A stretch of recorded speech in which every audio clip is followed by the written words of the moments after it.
क्या तुम अशोक का बदला लेने की कोई योजना नहीं बना रहे हो? रुद्र ने मुस्कुराते हुए सूरज से पूछा। यह सवाल सुनकर सूरज एक पल के लिए ठिठका, फिर हकलाते हुए बोला, मिस्टर रुद्र, सच कहूं तो अशोक मेरा कोई शुभचिंतक नहीं है और मेरा उसके लिए बदला लेने का कोई इरादा नहीं है। सूरज की ये बात सुनकर वहां मौजूद सभी के चेहरों पर एक लाचारी का भाव आ गया। किसी ने नहीं सोचा था कि वह रुद्र के सामने इतना दब जाएगा और सब कुछ मान लेगा। रुद्र की आंखों में हल्की सी उपेक्षा झलक गई, लेकिन उसने सूरज से और बहस नहीं की। वह जानता था कि सूरज ने सिर्फ तात्कालिक फायदा देखकर ही रुद्र को नुकसान पहुंचाने की कोशिश की थी, लेकिन असल में उन दोनों के बीच कोई गहरी दुश्मनी नहीं थी और रुद्र का भी इस मामले को लेकर सूरज से इतनी नफरत करने या उसे जान से मारने का कोई इरादा नहीं था। सूरज में वैसे भी कोई दम नहीं था और इस घटना के बाद तो रुद्र का नाम सुनते ही शायद वह कांप उठेगा। रुद्र को सूरज के किसी भी जवाबी हमले की कोई चिंता नहीं थी। इसके बजाय रुद्र ने अपनी नजर श्वेत की ओर मोड़ी। श्वेत इस समय भौचक्का महसूस कर रहा था। उसे उम्मीद थी कि सूरज के समर्थन से वो त्यागी परिवार के मुखिया की पदवी वापस पा लेगा, लेकिन उसने कभी नहीं सोचा था कि सब कुछ इस तरह से बदल जाएगा। श्वेत गुस्से से भरी नजरों से उसे घूर रहा था। उसे लग रहा था कि ये सब रुद्र की वजह से हुआ है। अगर रुद्र नहीं होता तो वह शायद अब तक त्यागी परिवार का वारिस होता और सारी संपत्ति उसे मिल जाती। रुद्र द्वारा अशोक को मार देने से वह त्यागी परिवार में एक महत्वहीन व्यक्ति बनकर रह गया था। अगर रुद्र के पास इतनी डरावनी शक्ति नहीं होती तो शायद श्वेत उसे मारने के लिए एक हत्यारे को काम पर रखने के बारे में भी सोचता, लेकिन अब उसे रुद्र की असली पहचान पता चल गई थी। वह प्रदीप का निजी शिष्य था। कोई भी हत्यारा रुद्र को छूने की हिम्मत नहीं करता। इसके अलावा उसके पास वैसे भी किसी हत्यारे को देने के लिए ज्यादा पैसे नहीं थे। और क्या तुम्हें अब अपनी गलती का एहसास हुआ है? रुद्र ने श्वेत से बिना किसी भाव के पूछा। रुद्र की बात सुनकर श्वेत ने गहरी सांस ली और दांत पीसते हुए कहा, मैंने कोई गलती नहीं की है। तुम ही हो जिसने हमारे त्यागी परिवार के मुखिया को मारा। मैं तुम्हारे साथ कभी नहीं मिल सकता और एक दिन मैं इसका बदला जरूर लूंगा। बस इंतजार करो और देखो।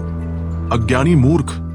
रुद्र की आंखों में उपेक्षा झलक गई और उसने आगे कहा, उस समय जब मैं त्यागी परिवार में था तो मैंने मीना की खातिर तुम्हें एक बार माफ कर दिया था, लेकिन मैंने कभी नहीं सोचा था कि तुम इतने बेअक्ल होगे और मुझे नुकसान पहुंचाने की कोशिश करोगे।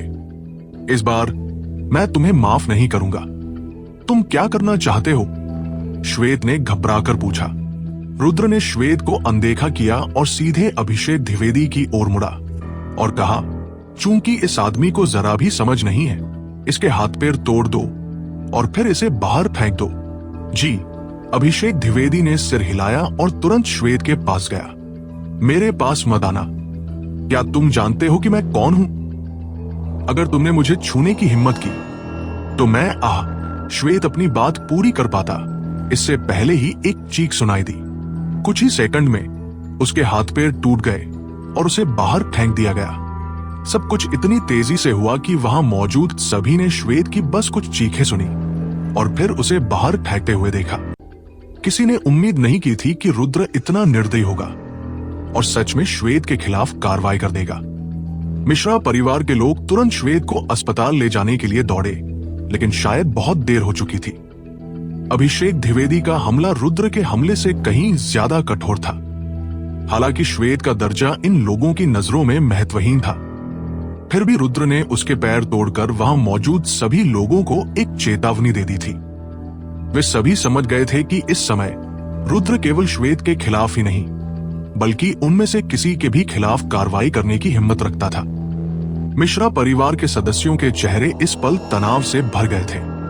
आखिरकार उन्होंने पहले कुछ हद तक रुद्र को नाराज किया था और वे वास्तव में इस बात को लेकर चिंतित थे कि अगर रुद्र ने उनसे बदला लेने का फैसला किया तो क्या होगा।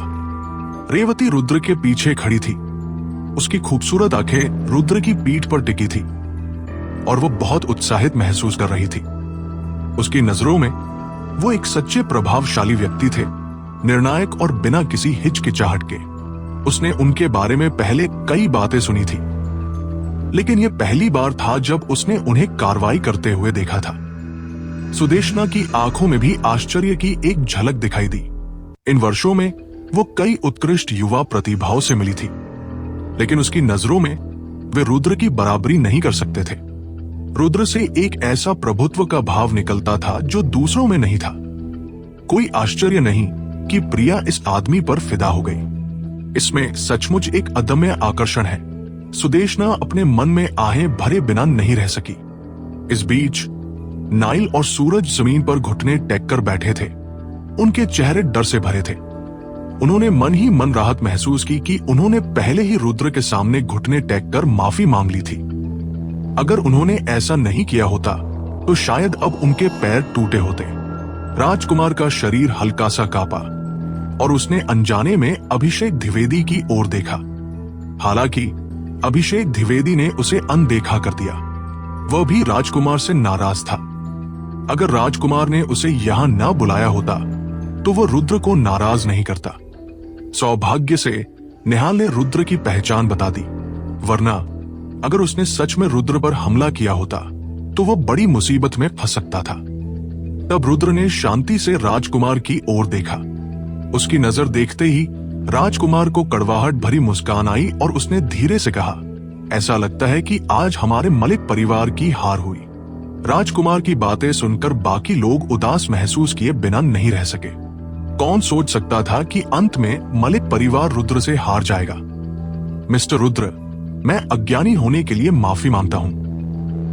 मैं उम्मीद करता हूं कि आप हमारे मलिक परिवार और पर्पल क्लाउड सेक्ट के बीच के कुछ हद तक जुड़े हुए रिश्ते को देखते हुए मेरे पोते को बख्श देंगे। मैं वादा करता हूं कि मलिक परिवार अब कभी भी आपका विरोध नहीं करेगा। जब राजकुमार ने ये बातें कही तो उनके होंठ लगातार कांप रहे थे। इतने सालों में राजकुमार ने कभी इतनी विनम्रता से किसी के सामने हाथ नहीं जोड़े थे। उन्हें अपनी इज्जत की बहुत परवाह थी, लेकिन इस घटना ने उनके जीवन के पहले आधे हिस्से में कमाई हुई सारी इज्जत मिट्टी में मिला दी थी। मोहनलाल ने राजकुमार को देखा और लाचार महसूस किया। राजकुमार अब बुढ़ापे की तरफ बढ़ रहे थे, जबकि रुद्र अभी सिर्फ 20 साल का था, राजकुमार के पोते से भी छोटा। फिर भी राजकुमार ने खुद आगे आकर रुद्र से माफी मांगी। ये वाकई अविश्वसनीय था। मलिक परिवार आखिरकार हार गया। वहां मौजूद लोग बेबसी से आहें भर रहे थे। अगर उन्होंने पूरी घटना अपनी आंखों से न देखी होती तो कोई भी विश्वास नहीं करता कि मलिक परिवार सचमुच रुद्र से हार गया था। दादाजी, आप क्या कर रहे हैं? हमें इससे माफी क्यों मांगनी चाहिए? ये हमारे सामने क्या चीज है? आदित्य की आंखों में गुस्सा झलक रहा था। वह तेजी से राजकुमार के पास आया और जोर से चिल्लाया, चुप हो जाओ। राजकुमार ने उसे ठंडी आवाज में डांटा, फिर बिना किसी भाव के कहा, अगर तुम ना होते तो हमारे मलिक परिवार ने मिस्टर रुद्र को नाराज ही न किया होता। अब घुटनों के बल बैठो और मिस्टर रुद्र से माफी मांगो। दादाजी, आप क्या कह रहे हैं? उनकी बात सुनकर आदित्य दंग रह गया। उसके चेहरे पर अविश्वसनीय हैरानी थी। राजकुमार ने बिना किसी भावना के जवाब दिया, मैं तुमसे कह रहा हूं कि घुटनों के बल बैठकर मिस्टर रुद्र से माफी मांगो। क्या तुमने सुना नहीं? मैं इस आदमी के सामने घुटने क्यों टेकूं? मैं घुटने नहीं टेकूंगा।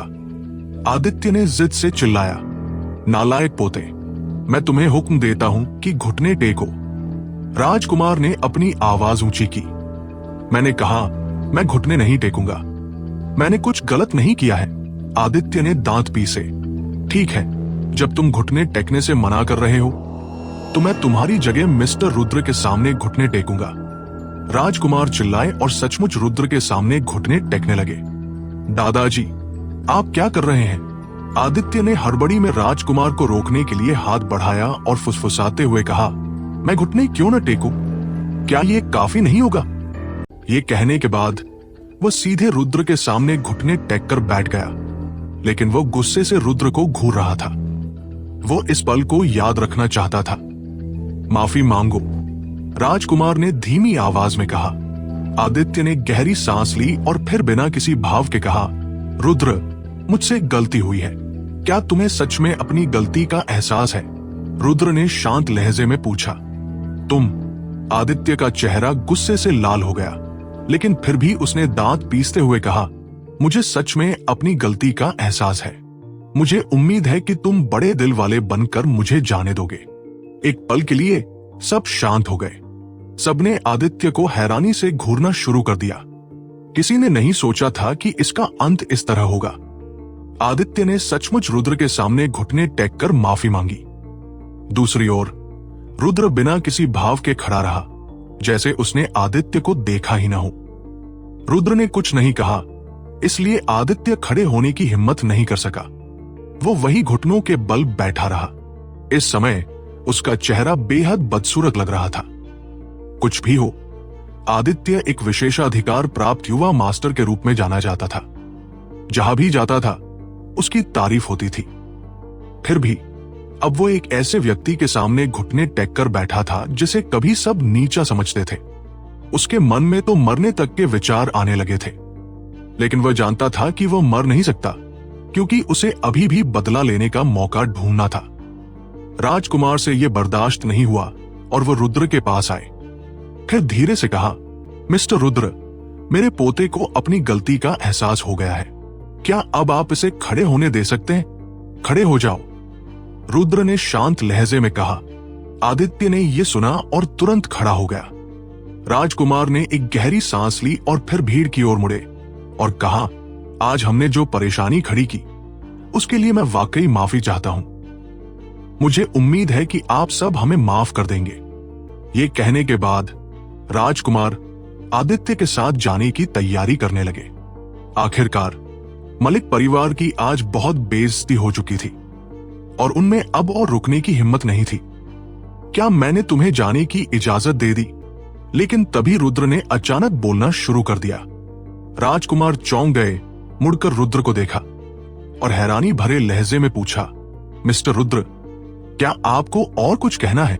अगर तुम आदित्य के साथ जाना चाहते हो तो जा सकते हो, लेकिन तुम्हें एक कीमत चुकानी होगी। रुद्र ने शांत लहजे में कहा। क्या कीमत? राजकुमार ने दांत पीसते हुए पूछा। रुद्र, मैंने तुम्हारे सामने घुटने टेक दिए, तुम्हें और क्या चाहिए? आदित्य गुस्से में चिल्लाया।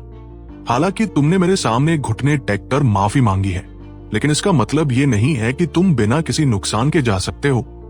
रुद्र ने बिना किसी भावना के जवाब दिया। सौरभ के हाथ पैर मैंने तोड़ दिए थे। जहां तक तुम्हारी बात है, मैं बस तुम्हारे पैर तोड़ दूंगा और फिर तुम जा सकते हो। रुद्र, तुम जानते हो मैं कौन हूं। अगर आज तुमने मुझे फिर से छूने की हिम्मत की तो तुम्हें पछताना पड़ेगा। आदित्य गुस्से में चिल्लाया।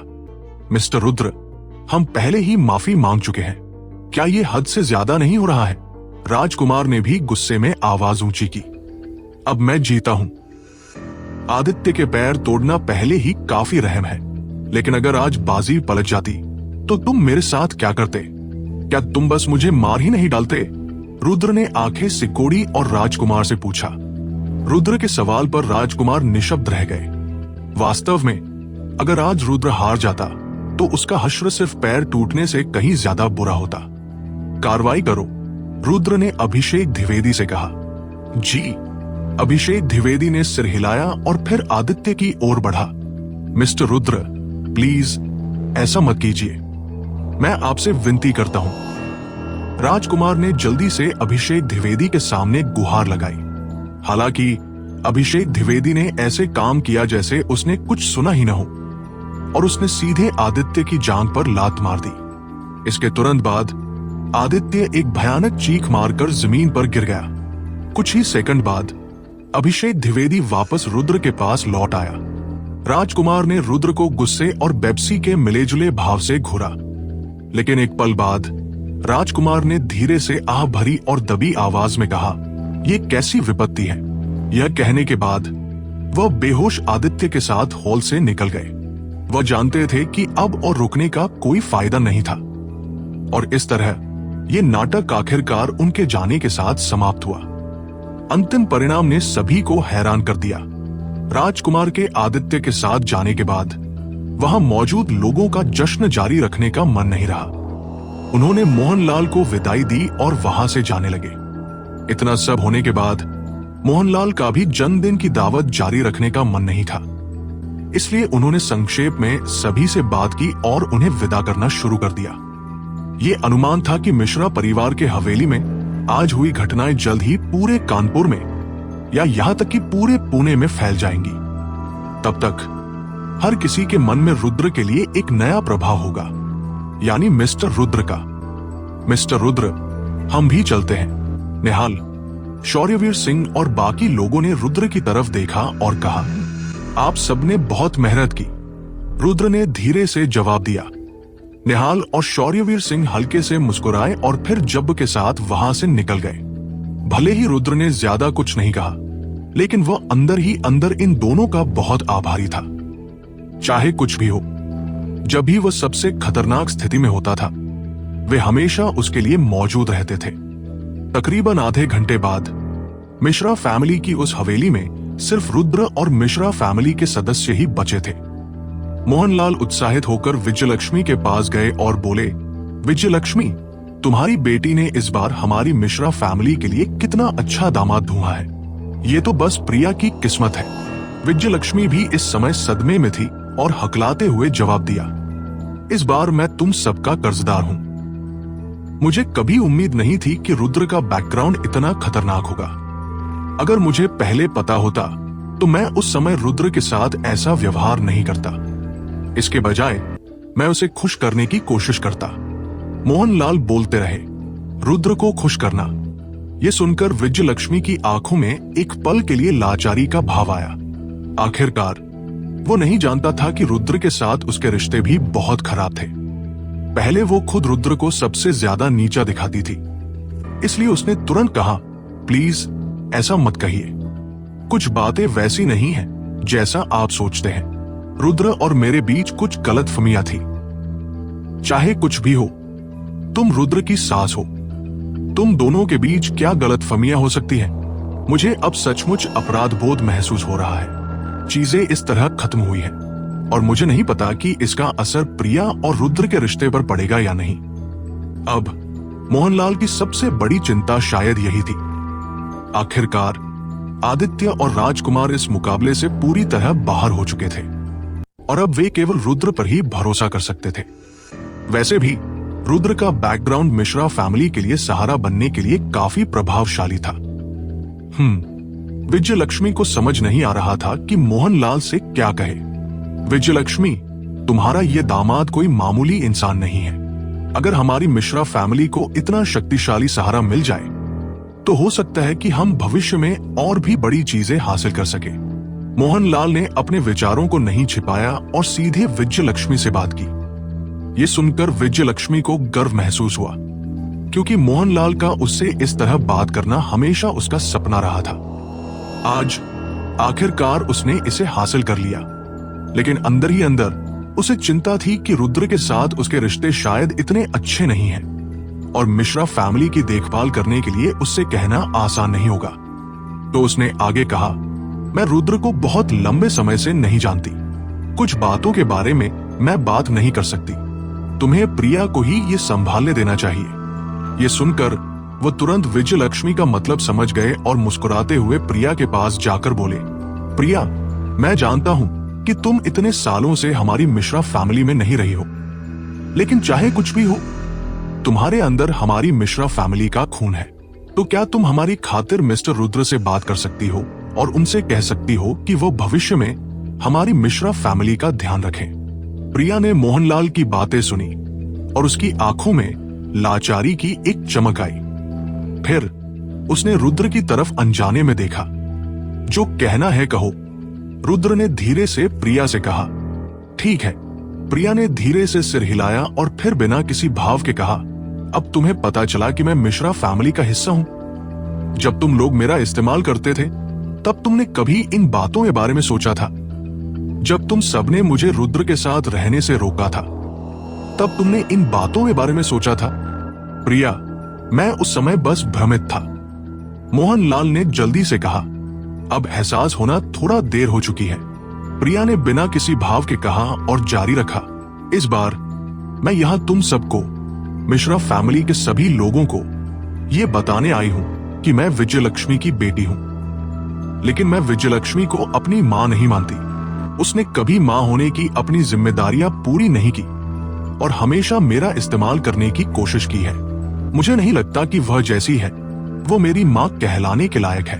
ये सुनकर विजयलक्ष्मी का चेहरा बेहद भद्दा लग रहा था, लेकिन वह बोलने की हिम्मत नहीं कर पाई। इसके अलावा मुझे तुम्हारी मिश्रा फैमिली के लिए कोई लगाव नहीं है, और फिर भी तुम लोगों ने हमेशा मेरा इस्तेमाल करने की कोशिश की है। पहले तुम चाहते थे कि मैं दत्ता फैमिली को खुश करने के लिए आदित्य से शादी करूं, और अब तुम रुद्र को खुश करने के लिए मेरा इस्तेमाल करना चाहते हो।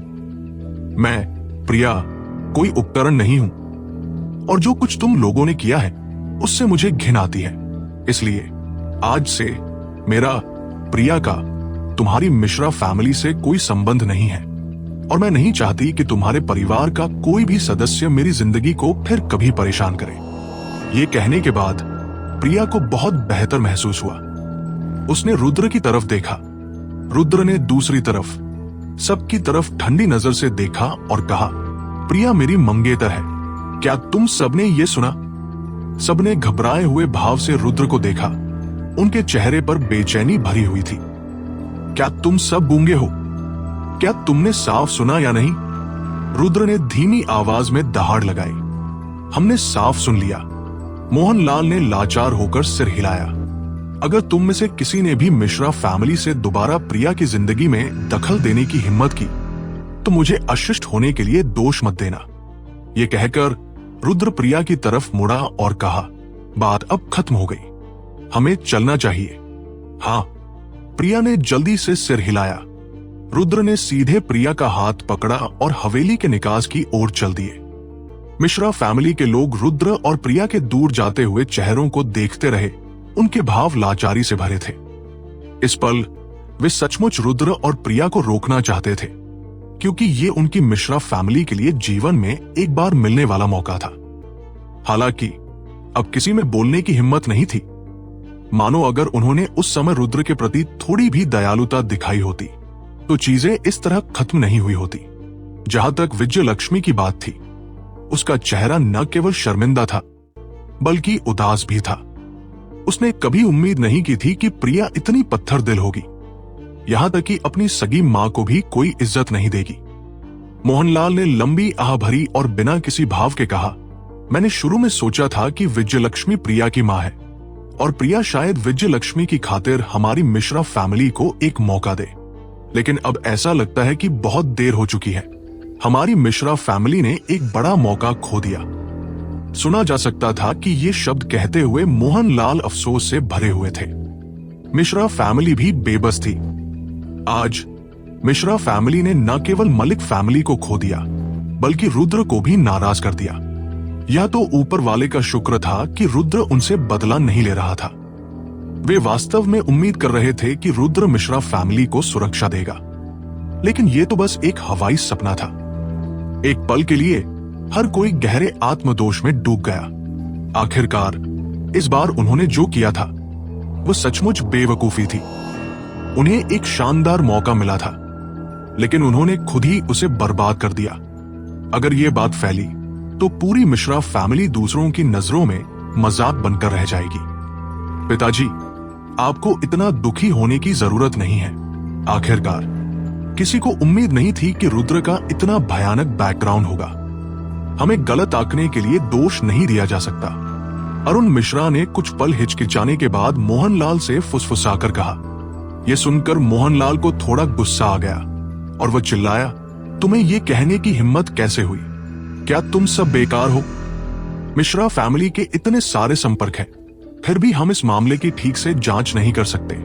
तुम सब कितने निकम्मे हो सकते हो? मुझे चाहे कोई भी कीमत चुकानी पड़े, मुझे रुद्र को अपने साथ रखना ही होगा। जब भीड़ ने मोहनलाल का गुस्सा देखा तो वे बहुत घबरा गए। सबने सिर झुका लिया और बोलने की हिम्मत नहीं की।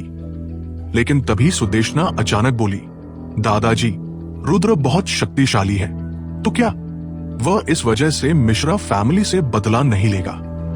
भविष्य में हम बस अपने काम से काम रखेंगे। रुद्र के बिना भी मिश्रा फैमिली ही रहेगी। इससे हमें ज्यादा फर्क नहीं पड़ेगा। जब सबने सुदेशना की बात सुनी तो सबने सहमति में सिर हिलाया। सबको लगा कि अगर मिश्रा फैमिली को रुद्र की मदद मिलती है तो ये स्वाभाविक रूप से सबसे अच्छा होगा। हालांकि अगर रुद्र मिश्रा फैमिली की मदद करने का इरादा नहीं रखता है तो मिश्रा फैमिली पर इसका कोई बड़ा असर नहीं पड़ेगा। मोहनलाल की आंखों में लाचारी की एक झलक आई और उन्होंने फुसफुसाते हुए कहा, क्या तुमने नहीं सुना कि रुद्र ने हमसे क्या कहा था? क्या मिश्रा फैमिली अभी पहले जैसी है? मैं इस साल 80 साल का हो चुका हूं और मेरे पास जीने के लिए बस कुछ ही साल बचे हैं। एक बार जब मैं मर जाऊंगा तो तुम में से कौन पूरी मिश्रा फैमिली को संभाल पाएगा? सब चुप हो गए। एक बार जब मैं चला गया तो हमारा परिवार सबकी आलोचना का निशाना बन जाएगा। 3 साल से भी कम समय में हम एक गुमनाम छोटा परिवार बन जाएंगे। मैंने इतनी मेहनत से जो नींव बनाई है उसे दूसरे ले लेंगे। मैं ये स्वीकार करने को तैयार नहीं हूं। मोहनलाल ने आह भरी और फिर आगे कहा, इसलिए मैं रुद्र की मदद चाहता हूं क्योंकि वो हमारे परिवार के कारोबार की रक्षा कर सकता है। मुझे बताओ कि तुम सब किस काम के हो? तुम सब बस आलस करते हो और कुछ नहीं करते। अगर हमारा परिवार एक ऐसा वारिस ढूंढ सकता जो रुद्र के 10वें हिस्से जितना भी काबिल हो तो मुझे ये सब करने की जरूरत नहीं होती। एक पल के लिए सब शब्द हो गए। उन्हें समझ नहीं आया कि इस सवाल का जवाब कैसे दिया जाए।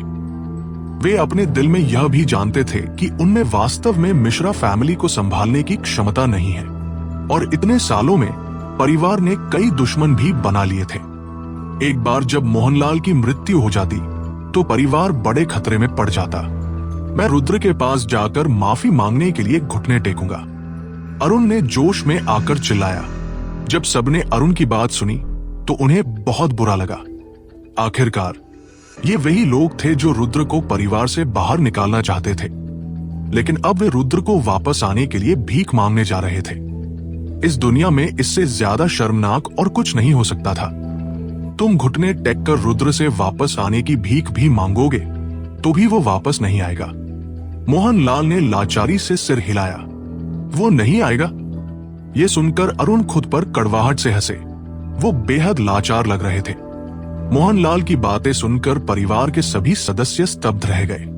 वे बहुत उदास लग रहे थे क्योंकि इस पल उन्हें एहसास हुआ कि रुद्र उनके परिवार के लिए कितना जरूरी था।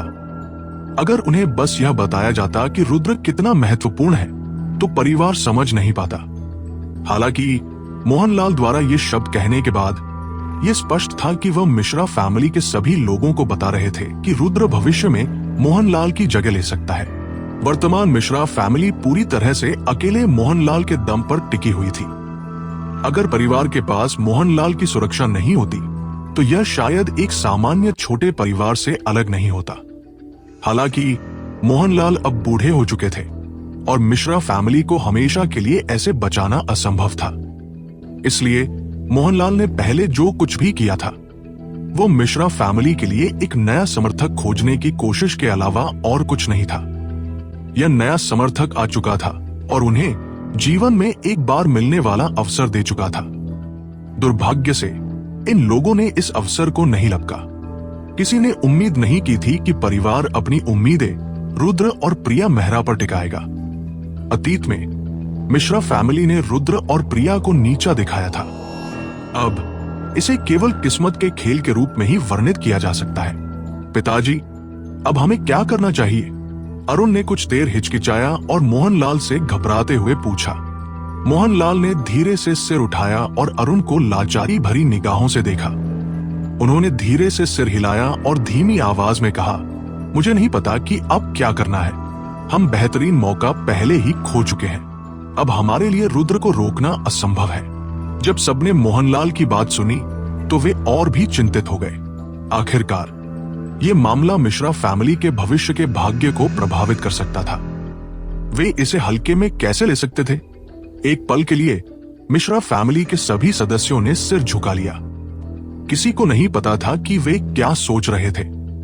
आखिर उन्होंने शुरुआत से कभी भी ऐसे परिणाम की उम्मीद नहीं की थी। अगर उन्हें पता होता कि ऐसा होने वाला है तो अगर उन्हें 100 बार हिम्मत भी दी जाती तो वे यकीनन रुद्र को नाराज करने की हिम्मत नहीं करते। दरअसल मुझे लगता है कि इसमें अभी भी उम्मीद बाकी है। इसी समय सुदेशना, जो मोहनलाल के बगल में खड़ी थी, अचानक बोली।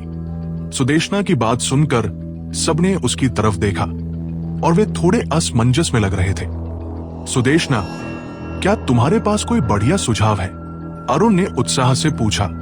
सुदेशना हल्के से मुस्कुराई और धीरे से कहा, असल में मुझे नहीं लगता कि हालात उतने निराशाजनक हैं जितने हम सोच रहे हैं। रुद्र अब जो कुछ भी कर रहा है, क्या वह सब प्रिया के लिए नहीं है?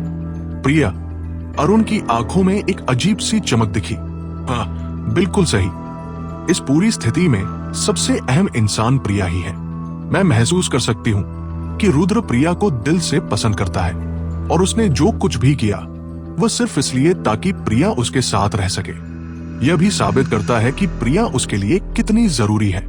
इसलिए हम अपनी सारी ऊर्जा रुद्र पर लगाने के बजाय, जिसे हम ज्यादा नहीं जानते, बेहतर होगा कि हम अपनी पूरी ताकत प्रिया पर लगाएं। सुदेशना ने धीरे से कहा, हाँ, समस्या की जड़ प्रिया ही है, लेकिन लगता नहीं कि वो हमारे परिवार को माफ करने की सोच रही है।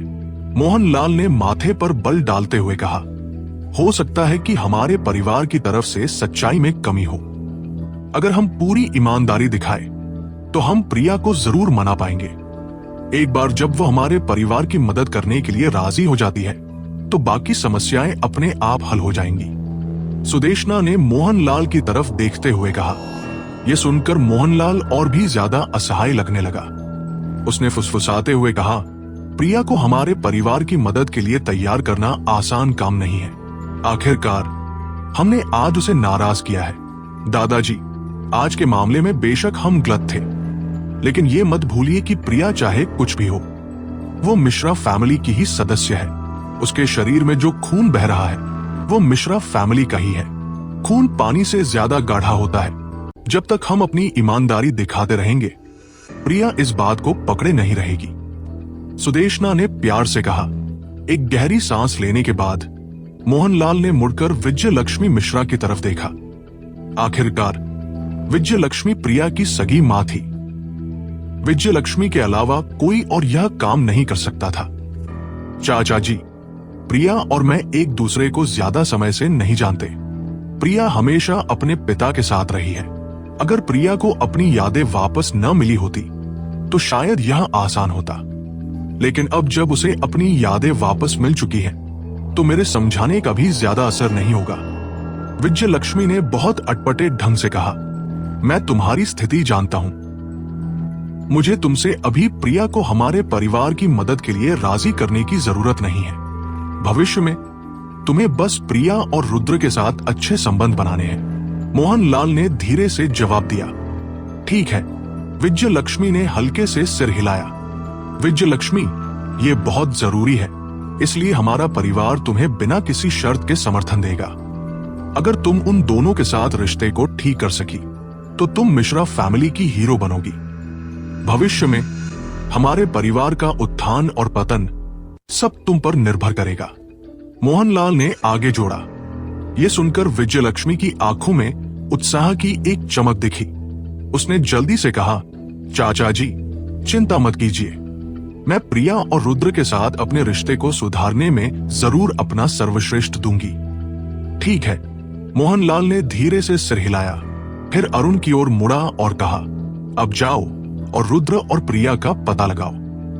जब तुम्हें उनका पता चल जाए तो मुझे तुरंत बताना। मैं खुद रुद्र और प्रिया से माफी मांगने जाऊंगा। क्या? मोहनलाल की बात सुनकर मिश्रा फैमिली के सभी लोग हैरान रह गए और उन्हें विश्वास नहीं हुआ। किसी ने उम्मीद नहीं की थी कि मोहनलाल रुद्र और प्रिया से व्यक्तिगत रूप से माफी मांगने जाएंगे। पिताजी, ये काम हम पर छोड़ दीजिए। आप हमारे परिवार के मुखिया हैं। आपका व्यक्तिगत रूप से 2 जूनियर से माफी मांगना उचित नहीं है, अरुण ने मोहनलाल से कहा। मोहनलाल ने अरुण को बेपरवाही से देखा और फिर बिना किसी भाव के कहा, इस मोड़ पर ज्यादा जरूरी क्या है, हमारे परिवार की सुरक्षा या मेरी गरिमा?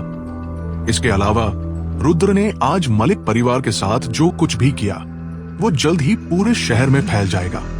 इसलिए अगर मैं रुद्र से माफी मांगने भी जाता हूं तो इससे कोई फर्क नहीं पड़ेगा। अरुण ने धीरे से आ भरी और कुछ नहीं कहा।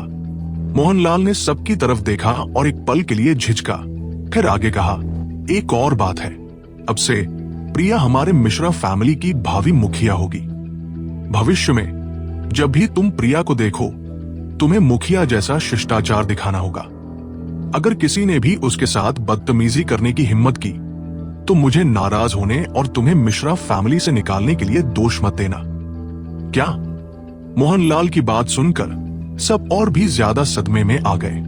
उन्होंने उम्मीद नहीं की थी कि मोहनलाल रुद्र और प्रिया को खुश करने के लिए इतनी हद तक चले जाएंगे। उन्होंने पहले ही घोषणा कर दी थी कि प्रिया मिश्रा फैमिली की अगली मुखिया होगी। अरुण का चेहरा उतर गया। आखिरकार उसने इस मौके का फायदा उठाकर अपने बेटे को अगला परिवार मुखिया बनाने की योजना बनाई थी, लेकिन अब लग रहा था कि यह मौका पूरी तरह से बर्बाद हो गया है। तुम में से कोई मेरी बात नहीं सुन रहा है क्या? सबके सिर झुके हुए थे और वे बहुत शांत थे। मोहनलाल अपनी त्योरियां चढ़ाए बिना नहीं रह सका और उन्हें डांटा। हम सुन रहे हैं, सबने बिना किसी हिचकिचाहट के सिर हिलाया। आज का मामला हमारे परिवार के भविष्य के भाग्य को प्रभावित कर सकता है, इसलिए मैं उम्मीद करता हूं कि तुम मेरे कहे हर शब्द को याद रखोगे, वरना कुछ ऐसे परिणाम होंगे जिन्हें तुम बर्दाश्त नहीं कर पाओगे। मोहनलाल ने सबको एक बार फिर चेतावनी दी, फिर धीरे से उठा और अरुण से कहा, अब जल्दी जाओ और पता लगाओ कि प्रिया और रुद्र कहाँ हैं। जी पिताजी, अरुण ने दबी आवाज में जवाब दिया। मोहनलाल ने गहरी सांस ली और तुरंत मुड़कर वहां से चले गए। सबने मोहनलाल की पीठ को लाचार भाव से देखा। वे आहें भरे बिना नहीं रह सके और वहां से चले गए। मिश्रा फैमिली की जन्मदिन की पार्टी खत्म होने के साथ ही परिवार के महल में जो कुछ भी हुआ वो स्वाभाविक रूप से पूरे शहर में फैल गया। हालांकि मिश्रा फैमिली इस खबर के फैलने पर रोक लगाने की पूरी कोशिश कर रहा था, लेकिन जन्मदिन की पार्टी में बहुत सारे लोग शामिल हुए थे। यह खबर ऐसी नहीं थी जिसे केवल चाहने भर से नियंत्रित किया जा सके, इसलिए रुद्र की पहचान के बारे में अफवाहें एक के बाद एक सामने आने लगी। क्या देवनगर का वह मिस्टर सिंघानिया असल में पर्पल क्लाउड सेक्ट के लीडर का आखिरी शिष्य है? ये हो नहीं सकता, है ना? अगर ऐसा है तो रुद्र का बैकग्राउंड तो हद से ज्यादा खतरनाक है। मैंने सुना है कि पर्पल क्लाउड सेक्ट प्राचीन मार्शल आर्ट्स की दुनिया में एक मशहूर पंथ है। हाँ बिल्कुल, मैंने तो सोचा था कि रुद्र सिर्फ एक अज्ञानी और नाकारा अमीरजादा है। मैंने उम्मीद नहीं की थी कि उसकी पृष्ठभूमि इतनी जबरदस्त होगी। अगर उसका बैकग्राउंड इतना खौफनाक न होता तो मलिक परिवार इतनी आसानी से चीजों को क्यों जाने देता? लगता है कि हमें भविष्य में सावधान रहना होगा। रुद्र को नाराज मत करना। मणिपुर में हर जगह ऐसी ही बातें सुनने को मिल रही थी। न केवल तथाकथित ऊपरी वर्ग को यह खबर मिली, बल्कि कुछ आम लोगों ने भी इसके बारे में सुन लिया था। भले ही इन लोगों को यह न पता हो कि पर्पल क्लाउड सेक्ट कितना जबरदस्त था, लेकिन वे ये जरूर जानते थे कि रुद्र का प्रभाव उतना मामूली नहीं था जितना उन्होंने सोचा था। इसके अलावा रुद्र अभी केवल 20 साल का था। अगर उसे थोड़ा और समय दिया जाए तो उसका प्रभाव कितना भयंकर हो जाएगा। रुद्र और प्रिया मिश्रा फैमिली से निकलने के बाद इन बातों की परवाह करने के मूड में नहीं थे। इसके बजाय वे घूमने फिरने निकल गए। मिश्रा फैमिली हमेशा प्रिया के दिल पर एक बहुत बड़ा बोझ रहा था। अब जब ये बड़ा बोझ आखिरकार हट गया था तो प्रिया को सुकून मिला था। इस समय रुद्र और प्रिया बिल्कुल एक साधारण जोड़े की तरह घूम रहे थे। ये कुछ ऐसा था जिसका सपना रुद्र ने हमेशा देखा था। आखिरकार रुद्र ने इस दिन के लिए बहुत कुछ सहा था, लेकिन जब रुद्र ने प्रिया को खुशी खुशी अपने साथ चलते देखा तो उसे लगा कि ये सब इसके लायक था। पलक झपकते ही आसमान धीरे धीरे अंधेरा होने लगा। रुद्र, क्या तुम्हें भूख लगी है? प्रिया ने सिर झुकाकर धीरे से रुद्र से पूछा। हाँ, थोड़ी भूख लगी है, रुद्र ने मुस्कुराते हुए जवाब दिया। तो चलो मणिपुर के नए नाइट मार्केट चलते हैं। मैंने सुना है कि वहां बहुत सारे स्वादिष्ट व्यंजन मिलते हैं। प्रिया ने खुशी से कहा। ठीक है, रुद्र ने सहमति में सिर हिलाया। शाम के 8 बज चुके थे। रुद्र और प्रिया ने टैक्सी ली और मणिपुर के एक नए खुले नाइट मार्केट पहुंचे। ये नाइट मार्केट बहुत बड़ा था। ये एक चौड़ी व्यावसायिक गली थी जिसके दोनों तरफ तरह तरह के छोटे छोटे स्टॉल लगे थे। मणिपुर के सभी मशहूर पकवान यहां मिल सकते थे। रुद्र और प्रिया के कार से उतरते ही उन्होंने देखा कि नाइट मार्केट में पहले ही खूब भीड़ थी। तरह तरह के लोग व्यावसायिक गली में मौजूद थे और गली में खूब शोर था। यहां तो बहुत लोग हैं, रुद्र ने प्रिया से लाचार होकर कहा। हाँ, मुझे इतनी भीड़ की उम्मीद नहीं थी, प्रिया ने मुस्कुराते हुए जवाब दिया। फिर उसने रुद्र को खींचा और कहा, चलो कुछ खाते हैं, नहीं तो सारे अच्छे व्यंजन खत्म हो जाएंगे। क्या तुम वजन कम करने की कोशिश नहीं कर रही हो? रुद्र ने मुस्कुराते हुए कहा, आज मेरा मूड बहुत अच्छा है, इसलिए मैं अपनी डाइट नहीं देखूंगी। प्रिया ने रुद्र को देखकर मुस्कुराया, फिर उसकी बाह पकड़ी और नाइट मार्केट में चली गई। रुद्र प्रिया के पीछे पीछे नाइट मार्केट में चला और उन्होंने तरह तरह के व्यंजनों का मजा लिया। इस समय प्रिया बहुत आराम महसूस कर रही थी। उसने वो सब कुछ खाया जो वह आमतौर पर खाना चाहती थी, लेकिन अपने फिगर की चिंता में नहीं खा पाती थी। लगभग आधे घंटे बाद रुद्र और प्रिया आराम करने के लिए एक बेंच पर बैठ गए।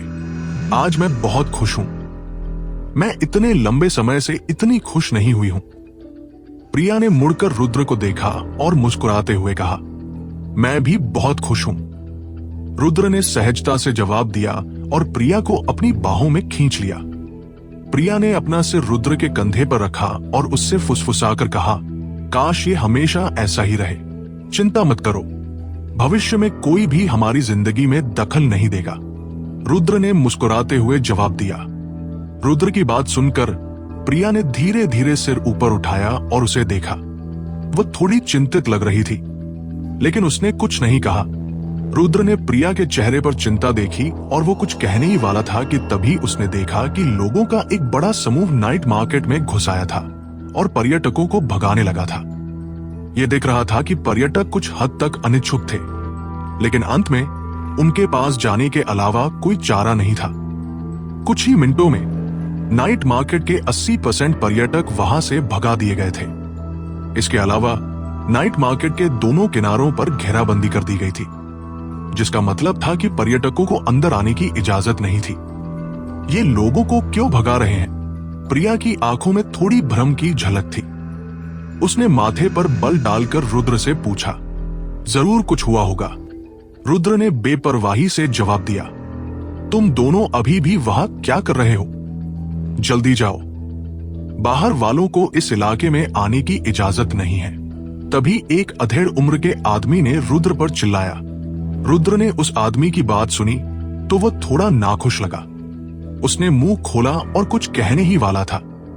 रुद्र, प्रिया ने जल्दी से हाथ बढ़ाकर उसे रोका और फिर धीमी आवाज में कहा, रुद्र, देर हो रही है, हम दोनों का यहाँ कोई काम नहीं है, चलो चलते हैं। रुद्र ने प्रिया को बिना किसी भाव के देखा और फिर और कुछ नहीं कहा। वो मुड़ा और वहां से चला गया। चूंकि रुद्र और प्रिया थोड़ी देर से निकले थे, इसलिए वहां पहले ही कर्मचारी आने लगे थे। इन लोगों के हाथों में कैमरे थे और पीछे से निर्देशक जैसा दिखने वाला कोई व्यक्ति निर्देश दे रहा था। ये लोग बहुत तेज थे। इससे पहले कि रुद्र और प्रिया नाइट मार्केट से बाहर निकलते, सजावट का काम शुरू हो चुका था। वे यहाँ कोई शो शूट कर रहे हैं। जब प्रिया को पता चला कि क्या हो रहा है, तो उसने हैरानी से कहा, भले ही ये किसी शो के लिए हो, लेकिन वे सभी पर्यटकों को ऐसे ही नहीं भगा सकते, है ना? कम से कम उन्हें पहले से सूचित तो करना चाहिए। ये प्रोग्राम टीम सच में बहुत जबरदस्त है। रुद्र ने हल्के से कहा, मुझे लगता है कि तुम्हें नहीं पता होगा, लेकिन वे जिस शो की शूटिंग कर रहे हैं वो अभी का सबसे लोकप्रिय रियलिटी शो है। मैंने भी पहले कुछ एपिसोड देखे हैं। ये बहुत मनोरंजक होता है, प्रिया ने रुद्र से उत्साहित होकर कहा।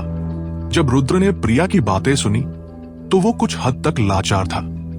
आखिरकार रुद्र को मनोरंजन कार्यक्रमों में कोई दिलचस्पी नहीं थी। उसे लगता था कि वे सब झूठे होते हैं, इसलिए रुद्र ने उन्हें कभी नहीं देखा था। मुझे उम्मीद नहीं थी कि मैं इतनी किस्मत वाली होंगी कि इस प्रोग्राम की रिकॉर्डिंग देख पाऊं।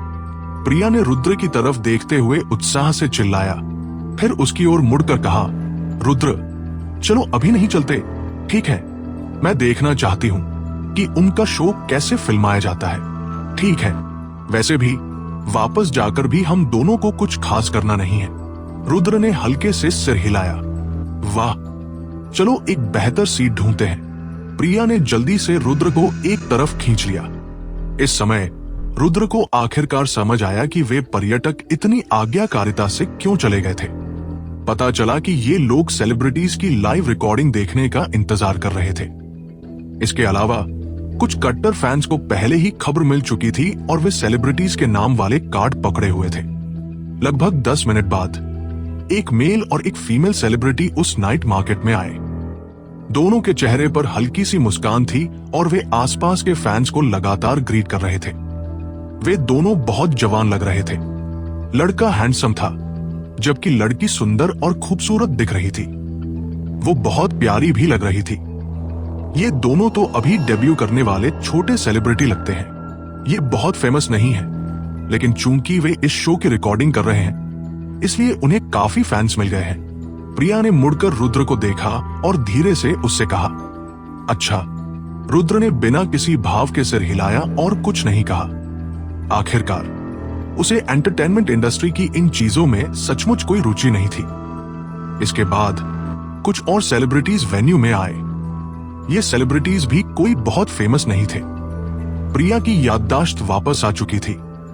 जब वो मुंबई में रहती थी, तब वो आइडल ड्रामा वगैरह देखती थी, इसलिए उसे एंटरटेनमेंट इंडस्ट्री के सेलिब्रिटीज के बारे में थोड़ी बहुत जानकारी थी। इसलिए चाहे कोई भी सेलिब्रिटी आता, प्रिया रुद्र को उसके बारे में बताती। रुद्र को इससे कोई परेशानी नहीं हुई। मगर तभी एक काली नैनी वैन धीरे से सड़क किनारे रुकी। सनग्लासेस पहने एक महिला कार से बाहर निकली। जब फैंस ने इस महिला को देखा तो उनकी आंखें चौड़ी हो गई और वे बेहद उत्साहित हो उठे। यह साफ था कि यहां जो महिला आई थी वह सबसे लोकप्रिय सेलिब्रिटी थी। जब एक सफेद स्पैगेटी स्ट्रैप वाली छोटी स्कर्ट पहने महिला सामने आई तो हर कोई चीखने लगा। कुछ लोग तो उस फीमेल सेलिब्रिटी का नाम भी चिल्ला रहे थे। रुद्र ने उस फीमेल सेलिब्रिटी को ध्यान से देखा। इस समय वो महिला सफेद स्पैगेटी स्ट्रैप वाली छोटी स्कर्ट पहने हुई थी। उस खूबसूरत छोटी स्कर्ट ने महिला के परफेक्ट फिगर को बहुत अच्छी तरह से उजागर किया। उसकी छाती भरी हुई थी, पैर पतले थे और कमर पतली और लचीली थी। महिला ने सनग्लासेस पहने हुए थे। हालांकि उसका खूबसूरत चेहरा आधा ही दिख रहा था, लेकिन उसके सेक्सी लाल होंठ और बारीक ठुड्डी ये साबित करने के लिए काफी थे कि उसकी सूरत कितनी आकर्षक थी। यह स्पष्ट था कि यह महिला सेलिब्रिटीज में सबसे लोकप्रिय थी। प्रिया मुड़ी और रुद्र पर नजर डाली, फिर धीरे से उससे कहा, इस फीमेल सेलिब्रिटी का नाम लोपमुद्रा है। वो हमारे देश में अभी अभी डेब्यू करने वाली फीमेल सेलिब्रिटी है। कहा जाता है कि लोपमुद्रा का बैकग्राउंड बहुत खतरनाक है। उसे डेब्यू किए हुए 1 साल से भी कम हुआ है और वो पहले ही कई फिल्मों में फीमेल लीड के रूप में काम कर चुकी है। साथ ही फिल्मों की बॉक्स ऑफिस बिक्री भी बहुत अच्छी है। और हाँ, लोपमुद्रा सचमुच बहुत खूबसूरत है, इसलिए बहुत से लोग उसे भविष्य की नेशनल गॉडेस मानते हैं। National goddess. प्रिया की बातें सुनकर रुद्र खुद को मुस्कुराने से नहीं रोक पाया। उसने और कुछ नहीं कहा। हाँ, सही कहा। यहां तक कि अनुपमा जैसी सुपरस्टार भी लोपमुद्रा की बराबरी नहीं कर सकती। प्रिया ने धीरे से रुद्र को जवाब दिया। अच्छा। रुद्र ने हल्के से सिर हिलाया। रुद्र सिर्फ प्रिया के वर्णन के आधार पर लोपमुद्रा की लोकप्रियता का अंदाजा नहीं लगा सकता था। हालांकि अगर वो अनुपमा से ज्यादा लोकप्रिय थी तो रुद्र कल्पना कर सकता था कि लोपमुद्रा कितनी अद्भुत होगी। आखिरकार अनुपमा को रुद्र के साथ अपने रिश्ते की वजह से एंटरटेनमेंट इंडस्ट्री की सबसे हॉट फीमेल सेलिब्रिटी माना जा सकता था। यह वाकई आश्चर्यजनक था कि लोपमुद्रा उससे भी ज्यादा लोकप्रिय थी। पर मुझे लोपमुद्रा ज्यादा पसंद नहीं है। इस समय प्रिया ने रुद्र से फिर से बात की। जब रुद्र ने प्रिया की बात सुनी तो वो एक पल के लिए हैरान रह गया। फिर वो मुस्कुराया और पूछा, तुम्हें लोपमुद्रा क्यों पसंद नहीं है? मैंने सुना है कि लोपमुद्रा की पर्सनालिटी बहुत खराब है।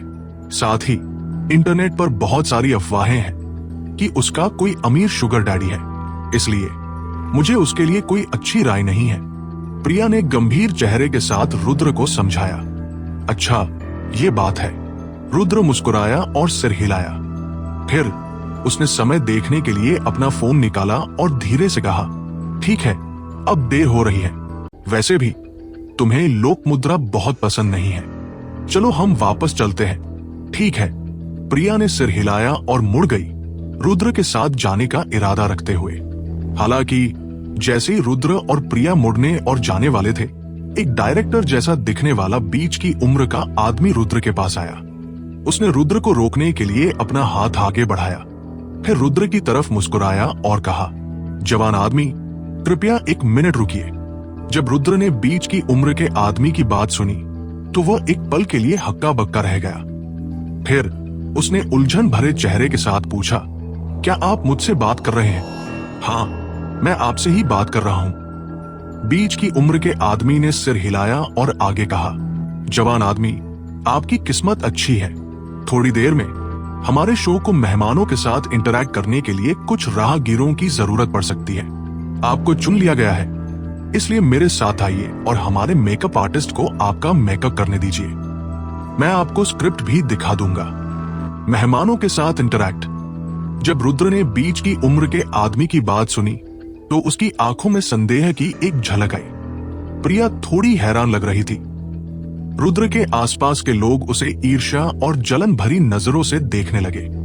आखिरकार वे देश के सबसे लोकप्रिय रियलिटी शो की शूटिंग कर रहे थे। शो में भाग लेने वाले मेहमान राहगीरों के साथ इंटरैक्ट करते ही हैं। किसे नहीं चाहिए होगा कि उसे चुना जाए। इस तरह उन्हें न केवल टेलीविजन पर आने का मौका मिलेगा, बल्कि वे उन तथाकथित बड़े सितारों के करीब भी आ सकेंगे।